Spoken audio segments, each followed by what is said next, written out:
ओम शांति। आज 4 नवंबर 2025 बाप दादा के मधुर महावाक्य।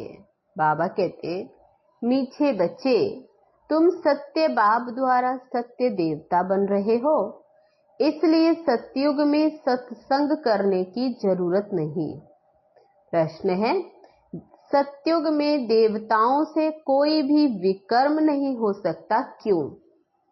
उत्तर है, क्योंकि उन्हें सत्य बाप का वरदान मिला हुआ है। विकर्म तब होता है जब रावण का श्राप मिलने लगता। सत्युग त्रेता में है ही सदगति, उस समय दुर्गति का नाम नहीं, विकार ही नहीं जो विकर्म हो। द्वापर कलयुग में सबकी दुर्गति हो जाती, इसलिए विकर्म होते रहते हैं। ये भी समझने की बातें हैं। ओम शांति। मीठे मीठे रूहानी बच्चों प्रति बाप बैठ समझाते हैं।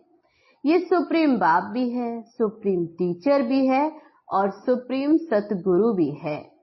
बाप की ऐसी महिमा बताने से ऑटोमेटिकली सिद्ध हो जाता है कि श्री कृष्ण किसी का बाप हो नहीं सकता। वे तो छोटा बच्चा सत्युग का प्रिंस है। वह टीचर भी नहीं हो सकता, खुद ही बैठकर टीचर से पढ़ते हैं।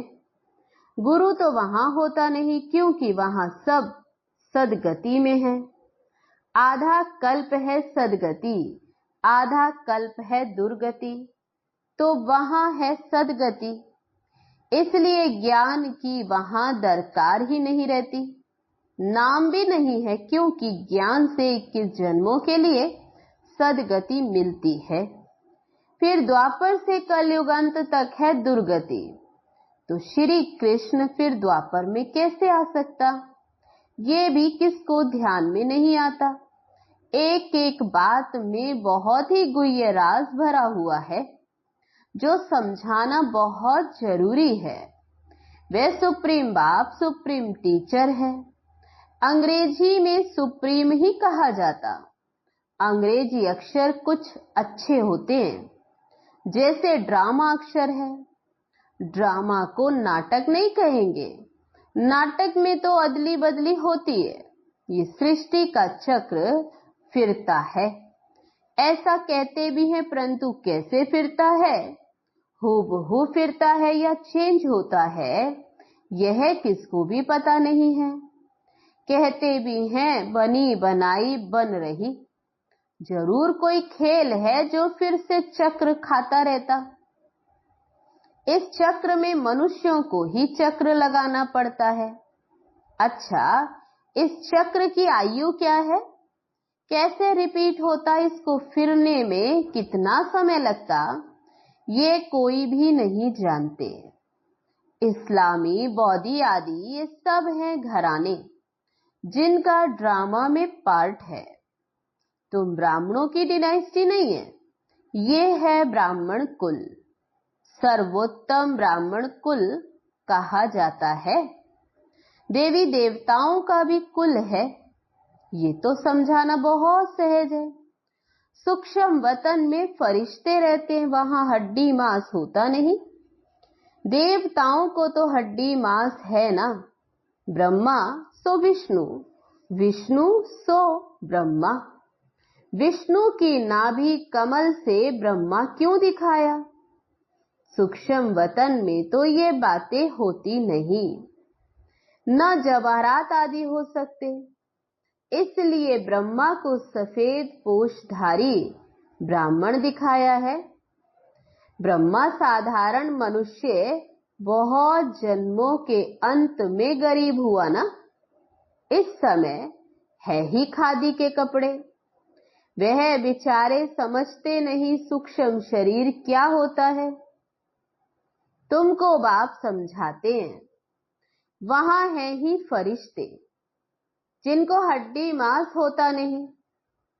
सूक्ष्म वतन में तो ये श्रृंगार आदि होना नहीं चाहिए, परंतु चित्रों में दिखाया है, तो बाबा उसका ही साक्षात्कार कराए, फिर अर्थ समझाते हैं। जैसे हनुमान का साक्षात्कार कराते, अब हनुमान जैसा कोई मनुष्य होता नहीं। भक्ति मार्ग में अनेक प्रकार के चित्र बनाए हैं, जिनका विश्वास बैठ गया उनको ऐसा कुछ बोलो तो बिगड़ पड़ते हैं। देवियों आदि की कितनी पूजा करते फिर डुबो देते। ये सब है भक्ति मार्ग। भक्ति मार्ग के दलदल में गले तक डूबे हुए हैं, तो फिर निकाल कैसे सकेंगे? निकालना ही मुश्किल हो जाता है। कोई कोई तो औरों को निकालने निमित्त बन और खुद ही डूब जाते, खुद गले तक दुबन में फंसते, अर्थात काम विकार में गिर पड़ते हैं। ये है सबसे बड़ी दुबन, दलदल। सतयुग में तो ये बातें होती नहीं। अभी तुम सत्य बाप द्वारा सत्य देवता बन रहे हो, फिर वहां सत्संग होते नहीं। सत्संग यहाँ भक्ति मार्ग में करते रहते, समझते हैं सब ईश्वर के रूप हैं, कुछ भी नहीं समझते। बाप बैठ अभी समझाते हैं, कलयुग में सब पाप आत्माएं हैं और सतयुग में होती हैं पुण्य आत्माएं। रात दिन का फर्क है। तुम अभी संगम पर हो। कलयुग और सतयुग दोनों को जानते हो। मूल बात है इस पार से उस पार जाने की। क्षीर सागर और विषय सागर का गायन भी है, परंतु अर्थ कुछ नहीं समझते। अभी बाप बैठ कर्म अकर्म का राज समझाते हैं। कर्म तो मनुष्य करते ही हैं, फिर कोई कर्म अकर्म होते हैं और कोई विकर्म होते हैं। रावण राज्य में सब कर्म विकर्म हो जाते हैं। सतयुग में विकर्म होता नहीं, क्योंकि वहां है राम राज्य। बाप से वरदान पाए हुए हैं। रावण देते हैं श्राप। ये सुख और दुख का खेल है ना। बाबा कहते दुख में सब बाप को याद करते हैं, सुख में कोई याद नहीं करते, वहां विकार होते नहीं। बच्चों को समझाया है सैपलिंग लगाते हैं। ये सैपलिंग लगाने की रस्म भी अभी पड़ी है। बाप ने सैपलिंग लगाना शुरू किया है। आगे जब ब्रिटिश गवर्नमेंट थी तो कभी अखबार में नहीं पढ़ता था कि झाड़ों का सैपलिंग लगाते। अब बाप बैठ देवी देवता धर्म का सैपलिंग लगाते हैं और कोई सैपलिंग नहीं लगाते। बहुत धर्म है, देवी देवता धर्म प्राय लोप है। धर्म भ्रष्ट कर्म भ्रष्ट होने के कारण नाम ही उल्टा सुल्टा रख दिया। जो देवता धर्म के हैं उन्हों को फिर उसी देवी देवता धर्म में आना है। हर एक को अपने धर्म में ही जाना है। क्रिश्चियन धर्म का निकलकर फिर देवी देवता धर्म में आ नहीं सकेंगे। मुक्ति तो हो न सके। हाँ, कोई देवी देवता धर्म का कन्वर्ट होकर क्रिश्चियन धर्म में चला गया होगा तो वह फिर लौटकर अपने देवी देवता धर्म में आ जाएगा। उनको ये ज्ञान और योग बहुत अच्छा लगेगा। इससे सिद्ध होता है कि ये अपने धर्म का है। इसमें बड़ी विशाल बुद्धि चाहिए, समझने और समझाने की। धारणा करनी है, किताब पढ़कर नहीं सुनानी है। तो बाबा कहते धारणा करनी है। जैसे कोई गीता सुनाते मनुष्य बैठकर सुनते हैं, कोई तो गीता के श्लोक एकदम कंठ कर लेते, बाकी तो इनका अर्थ हर एक अपना अपना बैठ निकालते हैं। श्लोक सारे संस्कृत में हैं। यहाँ तो गायन है कि सागर को स्याही बना दो, सारा जंगल कलम बना दो, तो भी ज्ञान का अंत नहीं होता। गीता तो बहुत छोटी है, 18 अध्याय। इतनी छोटी गीता बनाकर वे गले में पहनते। बहुत पतले अक्षर होते, गले में पहनने की भी आदत होती है। कितना छोटा लॉकेट बनता। वास्तव में है तो सेकंड की बात। बाप का बना जैसे कि विश्व का मालिक बना। तो बाबा हम आपका एक दिन का बच्चा हूं, नशा रहता। बाबा कहते बाप का बनना माना विश्व का मालिक बनना। बाबा को कहते बाबा हम आपका एक दिन का बच्चा हूं, ऐसा भी लिखना शुरू करेंगे। एक दिन में निश्चय हुआ और फट से पत्र लिखेंगे बाबा को।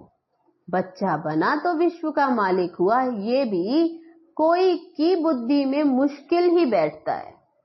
तुम विश्व का मालिक बनते हो, वहां और कोई फिर खंड नहीं रहते, नाम निशान ही गुम हो जाता, कोई को मालूम भी नहीं रहता कि ये खंड थे। अगर थे तो जरूर उनकी हिस्ट्री ज्योग्राफी चाहिए, वहां ये होते ही नहीं। इसलिए कहा जाता है तुम विश्व के मालिक बनने वाले हो। बाबा ने समझाया मैं तुम्हारा बाप भी हूं, ज्ञान का सागर हूं। ये तो बहुत ऊंच से ऊंच ज्ञान है जिससे हम विश्व के मालिक बनते। हमारा बाप सुप्रीम है, सत्य बाप, सत्य टीचर, सत्य सुनाते, बेहद की शिक्षा देते, बेहद का गुरु है, सबकी सदगति करते।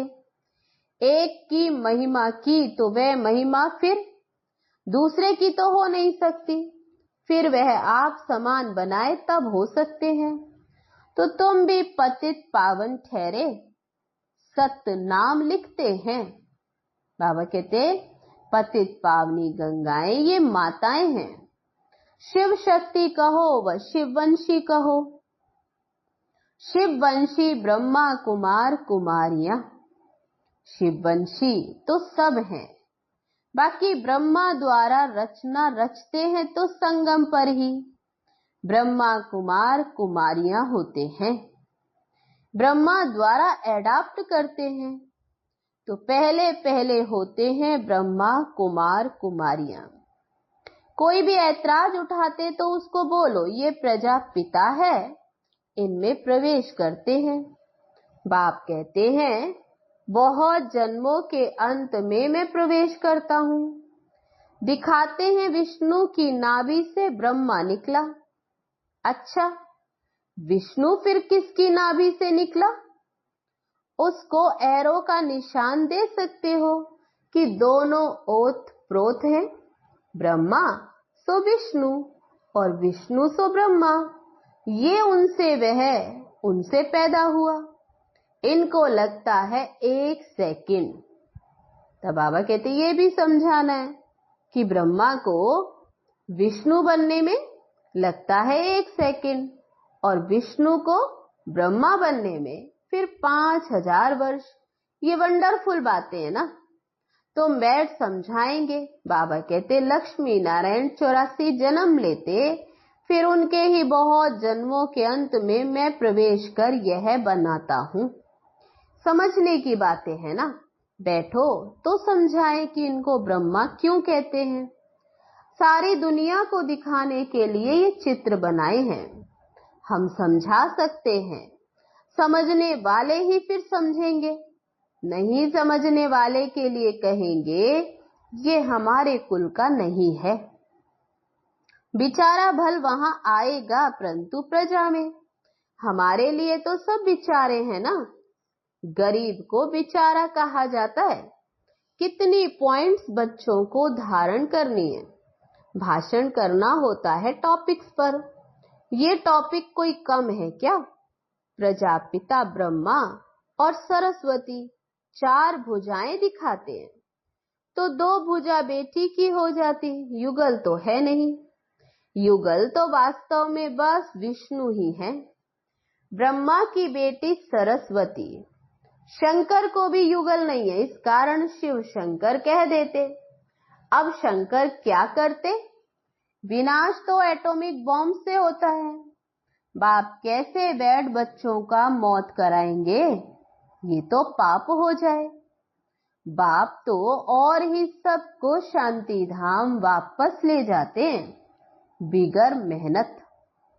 बाबा कहते हिसाब किताब चुकतू कर सब घर जाते, क्योंकि ये कयामत का समय है। बाप आते ही है सर्विस पर, सबको सदगति दे देते। तुम भी पहले गति में फिर सदगति में आएंगे। ये बातें समझने की हैं। इन बातों को जरा भी कोई नहीं समझते। तुम देखते हो कोई तो बहुत माथा खपाते हैं, बिल्कुल समझते नहीं। जो कुछ अच्छा समझने वाले होंगे वह आकर समझेंगे। बोलो, एक एक बात पर समझना है तो टाइम दो। यहाँ तो सिर्फ हुक्म है, सबको बाप का परिचय दो। ये है ही कांटों का जंगल, क्योंकि एक दो को दुख देते रहते हैं। इसको दुख धाम कहा जाता है। सत्युग है सुख धाम। दुख धाम से सुख धाम कैसे बनता, ये तुमको समझाएं। लक्ष्मी नारायण सुख धाम में थे, फिर ये 84 जन्म ले सुख धाम से दुख धाम में आते। ये ब्रह्मा का नाम भी कैसे रखा? बाबा कहते, मैं इनमें प्रवेश कर बेहद का सन्यास कराता हूं। फट से सन्यास करा देते हैं, क्योंकि बाप को सर्विस करानी है, वही कराते।